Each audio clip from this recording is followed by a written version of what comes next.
definitely didn't have Avengers and Native White in my top 4, and I don't think many people had, but there's a chance that Faze get knocked out in 4th place. Wouldn't that be crazy?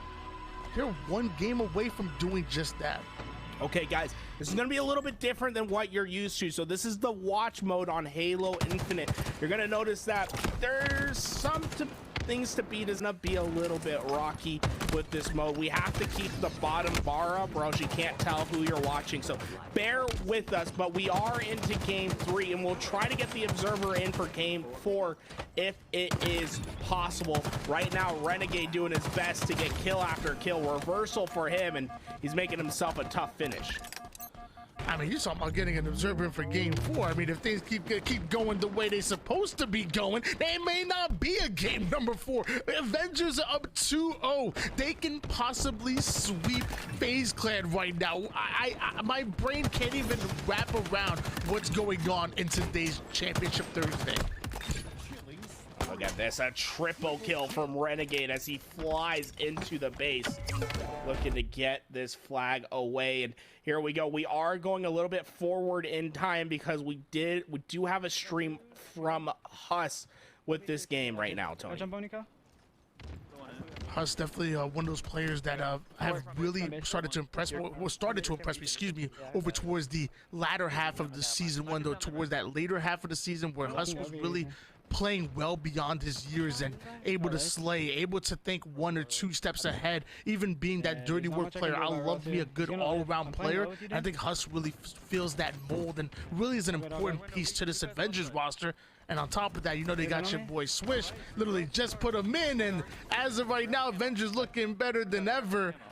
Maybe 3-0 FaZe. Yeah, and Huss has been one of these players that I feel like personally I've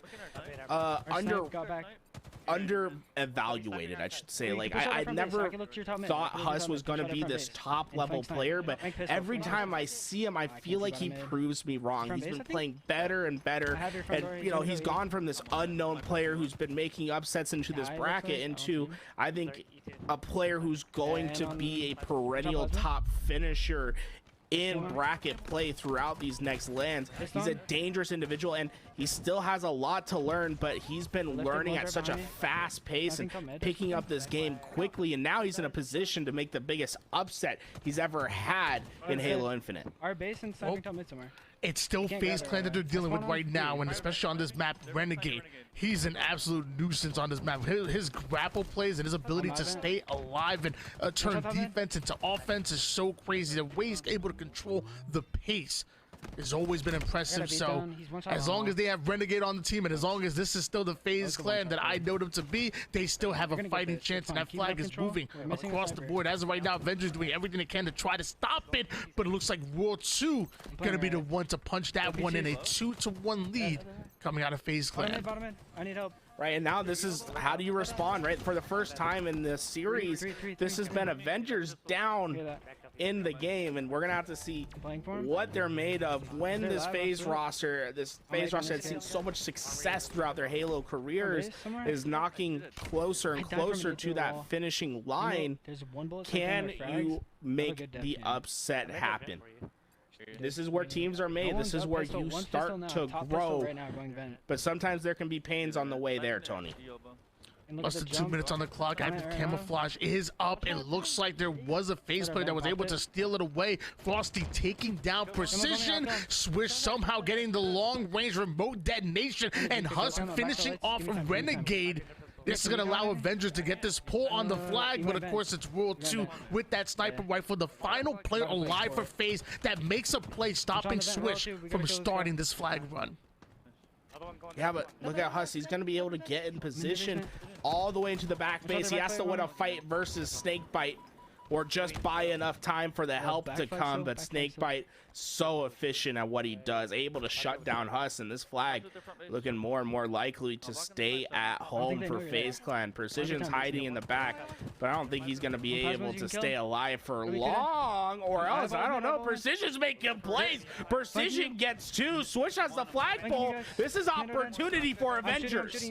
A lot of y'all don't know. I'm telling you, Precision has been the real deal, and it has been for quite some time. Coming over from Gears of War, one of the more accurate players. I'm telling you, Precision is the right name, because the man hits every single one of his shots, win individual pivots, does so much damage on the map. It's no wonder why he's effective as he is, and the reason why Avengers might be able to slap one more and tying the game up at 2 apiece. 24 seconds on the clock. Will we see an overtime, or maybe a sudden death start? Maybe one of these teams can do a continuation run before going into overtime. And don't let anyone get behind your line.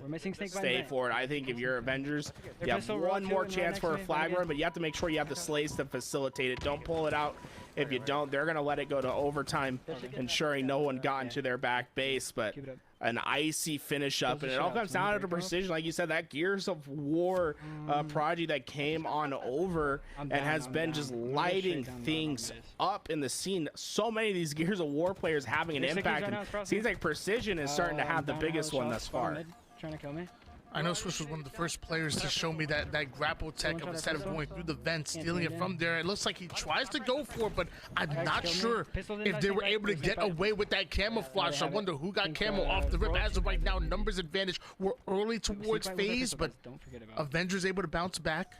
So far, no clear control either one of these squads. Really having to respect themselves in overtime, because it's one cap takes all. You're talking one mistake, one round of slays might end up costing you this entire game. World 2 getting the melee kill onto Neurotical. Renegade able to take down Swish here, and now half the members of Avengers on that black screen. Goes in for the whiff. Melee able to take down Renegade. Huss has to stay alive here. It's not going to happen. Frosty able to ice him out, and Faze are starting to run back-to-back kills. Now going towards Faze. That flag moving its way forward. Neurotical does damage onto one, but the flag is still going towards the base. They're gonna have to cross back to stop it, and it's not gonna happen. Snake by the slippery snake he is. 3-2 win. Faze on the board.